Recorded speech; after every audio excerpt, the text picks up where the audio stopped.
The game uses a dice pool system, which means you'll be rolling a number of these dice. Those actions each fall underneath one of 3 drives: nerve, cunning, and intuition. So I was gonna do a bit here, like reacting to that as if this horror RPG is frightening to learn for folks like me who mostly know D&D and maybe have dabbled in some other systems. But I decided not to bother with that bit because this game is actually really simple.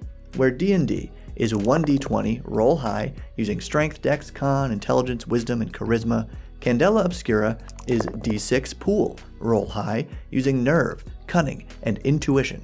So fewer stats and skills to worry about, every character is human, and the actual mechanics in this free quick start guide end at page 7. So today, we're going to take a little walk through the Candela Obscura Quick Start Guide. Because I'm Bob, this is where we learn how to have more fun playing RPGs together, and if you want to follow along, you can download the free PDF through the link below, where you'll also find a link to this video's awesome sponsor, Cheipeku. The Cheipeku Patreon is a library of over 4,000 RPG maps that you can access for only $5.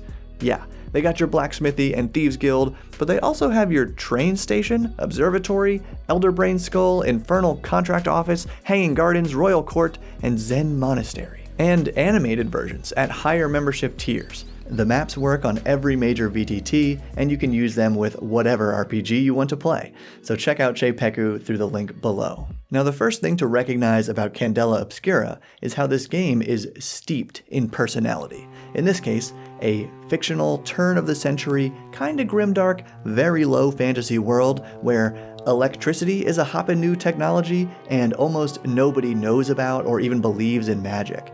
Which, by the way, is spelled with a K at the end, so you know they mean business.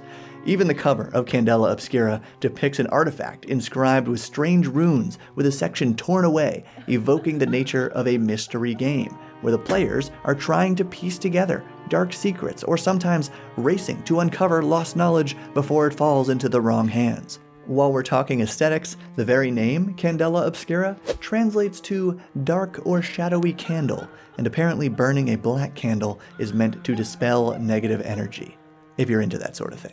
Also, the PDF is filled with flavorful handwritten notes that seem to be between a Candela Obscura investigator in blue ink and their Lightkeeper. At least the font used for the black ink matches the font used in the first note, which is signed, Your Lightkeeper, Ezra Ashford. And from Candela Obscura's intense personality, we can make the first major distinction between this game and D&D 5e.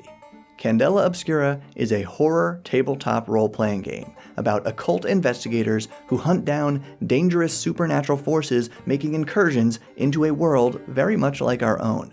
It is not a vibrant, high fantasy world where the player characters behave like superheroes who think a +1 magic dagger is a waste of inventory space. For real, the Candela Obscura guide includes a couple content warnings for body horror, human cruelty, death, and gore, with a strong recommendation for using safety tools and a link to more info and resources on that. The guide itself is also very well organized, with little hyperlink tabs on each page to jump between sections, and a clear directive that players should only read through page 16, but the game masters should read the whole thing. And don't worry, this video is 100% spoiler-free for players. Alright, the first page of the rules is literally the rules, which basically builds the sandbox in which you are supposed to play when using this game. Candela Obscura takes place in a world that resembles your own. The average citizen neither knows about nor would believe in magic or its effects. This page explains that a barrier known as the Flare separates the mundane world from the magical, except in places called thinnings, where magical phenomena can bleed through and corrupt places, objects, and living things. In this world, members of Candela Obscura are investigators of supernatural phenomena attempting to protect the world from these dangers by securing and studying them. Small circles of Candela Obscura investigators are sent on assignments by their circle leaders called Lightkeepers, and every chapter of the organization has a local thinning in the Flare through which the investigators can access Candela Obscura's Vault of Artifacts, a lighthouse stronghold called the Fourth Pharos. Pretty neat. Then, after that teaser of setting information, the guide jumps right into the mechanics of this role-playing game. Candela Obscura is played in a series of assignments given out by a Circle's Lightkeeper, a character played by the GM. Each assignment is a mystery that should last between 1 and 3 sessions and come to a conclusion before the next assignment begins. Every investigator needs a character sheet, like one of the pre-generated character sheets available with this guide, and it says you need 9 d6s, but of course you can get by with just 1 and rolling it a few times. And like any tabletop role-playing game, when a player character wants to attempt something that could have a meaningful consequence of failure, the GM tells them to roll for it using one of their skills, which are called actions in this game. If you have only 1 dot filled in for that action, you would roll 1d6. If you have 2 dots, roll 2d6. Easy. But check this out. If you have 0 dots filled in for an action, you can still make this roll, and you have 2 options. Option A, roll 2d6, take the lowest, or option B, spend 1 or more drive points to roll 1 or more d6s. Yeah, cool, but if I spend 1 or more of my drive points, how do I regain my drive points? Well, usually you don't get them back during a game session. However, if you're using an action for which your character happens to have that little diamond filled in, that means it's a gilded action for your character. Whenever you roll this action, you replace 1d6 with a gilded d6. If all your dice look the same, just designate which one is gilded before you roll. Then, if you choose the result from your gilded die, you get back 1 spent drive point. Recap. You want to do a thing. GM tells you which action to roll. Your character sheet tells you how many dice to roll for that action. Typically 1, 2, or 3d6. If it's 0, roll 2d6, take the lowest, or spend some drive points, but you can only recover drive points if that action has the little diamond filled in which case you replace a normal d6 with a gilded d6, and if you choose the gilded result from your action roll, you regain 1 spent drive point. That is like 80% of Candela Obscura right there. D6 pool, roll high, nerve, cunning, and intuition. Yeah, cool. But what do you mean choose the result from my roll? I don't just add all these d6s together? Nope. No math. Hooray.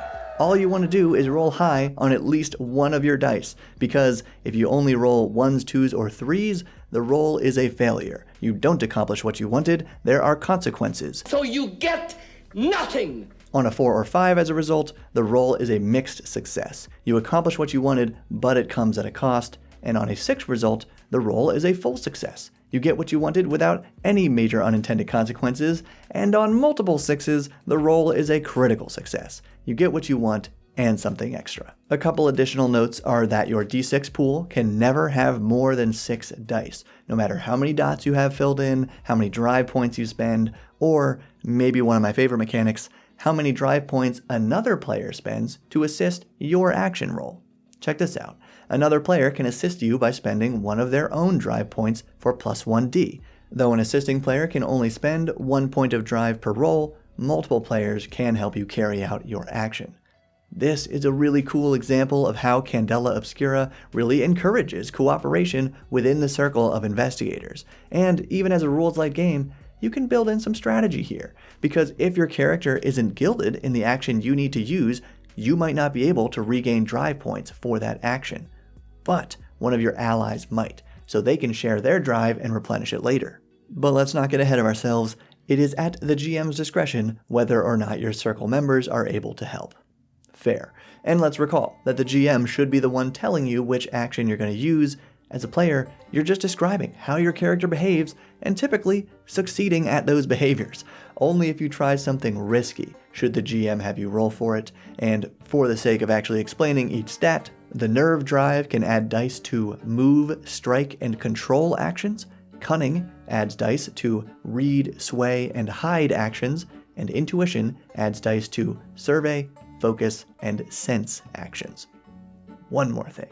If you totally fail a roll, you can re-roll it by spending 1 resistance, if you have a little resistance bubble filled in below your drive points. The thing is, if you use this resistance re-roll, the guide says you may not include the dice from any spent drive or assistance you initially received, but it doesn't clarify, as far as I could tell, whether or not you can spend drive points on this re-roll. Nor does it explain, as far as I could tell, how to regain spent resistance. But I'm sure they'll either update it soon, explain it on the stream, and of course cover every question you could possibly have in the full rulebook when it's published later this year. In addition to using those main actions, every player character in Candela Obscura can use a few unique abilities determined by their role and their specialty, basically like a class and subclass. For example, this pre-generated character in the guide has the role Slink and specialty Criminal, and one of their abilities as a criminal is Street Smarts. You know how to keep an eye on your surroundings. Whenever you make a survey roll, you may spend any drive instead of only using intuition, which is good because this character doesn't have any drive points for intuition. Also, your specialty determines your character's illumination keys, a set of 3 simple prompts that you should try to achieve during your game session, because this is essentially how you level up in Candela Obscura. But first, how do you die in Candela Obscura? This is a horror game after all, so whenever your character is harmed, the GM determines if it counts as a mark on your body for physical harm, a mark on your brain for mental strain or stress, or a mark on your bleed for harm caused by magic. So it's like having 3 tiny pools of hit points for these 3 different types of damage, and when one of them fills up, you become incapacitated and take a scar. This means you're temporarily out of commission. It specifically says you can return to the game once your circle gets you somewhere safe. The guide provides example scars for each type of damage, and to really emphasize the transformative nature of taking a scar, the rules say you must move a point from one drive into another drive.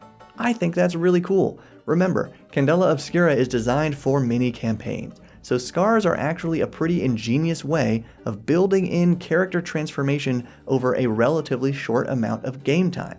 If you also think that's cool, remember to give this video a thumbs up. But oh yeah, dying. If you already have 3 scars filled in, but you take enough marks in body, brain, or bleed to earn a 4th scar, you die. And this could totally happen because these scars are considered permanent. Unlike scars though, you can heal marks between assignments using the Candela Obscura resources listed on the circle sheet. That's right, an extra character sheet for the entire party, which you mainly use to track the circle's progress toward leveling up. There are no actual levels in Candela Obscura, but at the end of each session, the GM will ask these questions. Did you contain or destroy a source of bleed? Did you provide comfort or support for those affected? Did you bring something of importance back for Candela Obscura to study? For each yes to those questions, the whole circle of investigators gains 1 illumination point. In addition, the group earns 2 illumination if some but not all players fulfilled an illumination key, or the group earns 4 if every player fulfilled at least 1 illumination key during the session. Then you add up all the points earned by the circle and fill in that number of dots on the circle advancement tracker. If you reach one of the bolded dots on the tracker, your circle advances. Then each character chooses 2 options from a list of benefits on the circle sheet, and the group chooses a new ability shared by the whole circle. And guess what? We have reached page 7 of the Quick Start Guide, and that covers the basic rules of everything you could need to play a session of Candela Obscura. The rest is additional information on scars, the setting, and a sample assignment to play with your group. I can't emphasize this enough. You do not need to internalize any of this additional lore in order to play or run the game, because at your table, you get to make it up. It's your game. You can even change the rules we just talked about if you want to. However, this additional lore is very useful if you want more inspiration for fleshing out your character, or for running the game in the official setting, or you just want some more background on the actual play show. And if any of that sounds fun, I recommend you check out this video by Lou Boffin, who does a great job summarizing all the cool lore of Candela Obscura. Now, even if you're only a player, we can read the spoiler-free premise of this sample assignment to build up some hype. At the New Fair World exhibition, a woman models a stunning dress made of a color the world has never seen. During the presentation, she collapses into a pile of glowing bones and viscera. Candela Obscura comes to investigate what happened to her. That sounds pretty awesome. I mean, color the world has never seen? Pretty obvious call out to Lovecraft, but to read any further, we would be delving into spoiler territory, so do me a favor. Share this video with your fellow players and comment below to share your thoughts on Candela Obscura and what it means that we now have the first Critical Role RPG. You can hear all my TTRPG industry speculation in this video on your screen, but Thank you to the Bob World Builder patrons for directly supporting this channel, and thank you for your support, and keep building.